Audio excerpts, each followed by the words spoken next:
case shocked me, and it's gonna shock you too.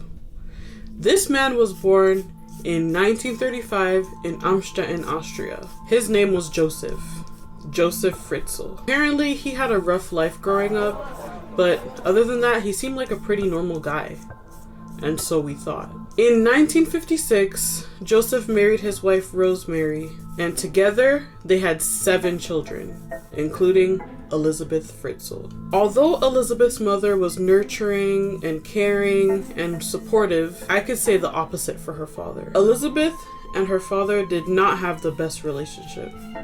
They would often fight and cause havoc in the home. One day, Elisabeth just had enough, and when she was just 16 years old, she ran away from home to Vienna. Police were eventually called, and she was eventually found and brought back to her parents, which I believe wasn't a good idea at the time. This only made Josef more angry, more furious. So he came up with a plan, a very sinister plan. He was going to make sure that Elisabeth would never be able to run away from home again. Josef always worked in his basement. That was his space. Nobody questioned what he was doing. It was just a normal thing in the household. One day, when Josef and Elisabeth were home alone, he asked Elisabeth to help him fix a door in the basement. And Elisabeth agreed. So together they went down and fixed the door in the basement. And that's when Josef grabbed a cloth filled with medication on it and put it over Elisabeth's mouth, causing her to fall asleep. Once Elisabeth woke up, she realized that she was locked in a chamber and was not able to escape. So, what do you do in a situation like this? You bang and scream for help, but no one can hear her. She was alone, and there was nothing she can do. During the time that she was down there, her father would repeatedly, mentally, physically, and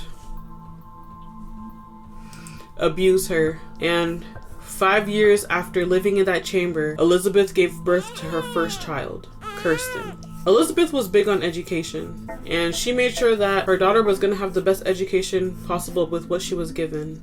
So she homeschooled her. She asked her father for books. Her father would come, bring the books, and she would teach her children. About 1.5 years later, Elisabeth gave birth to her second child. Elisabeth kept having children until she reached 6 children. Now, 1 did die at birth due to complications. So in that chamber, she had 6 children, minus the one that died.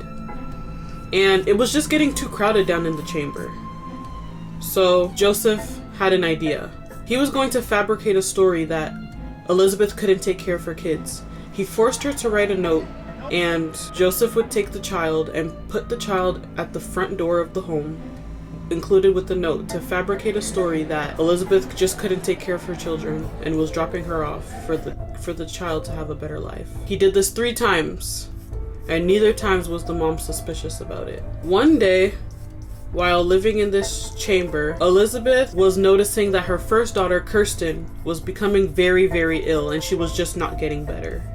So she demanded that Josef bring her to a hospital. Once they reached that hospital, nurses and doctors noticed that something was off.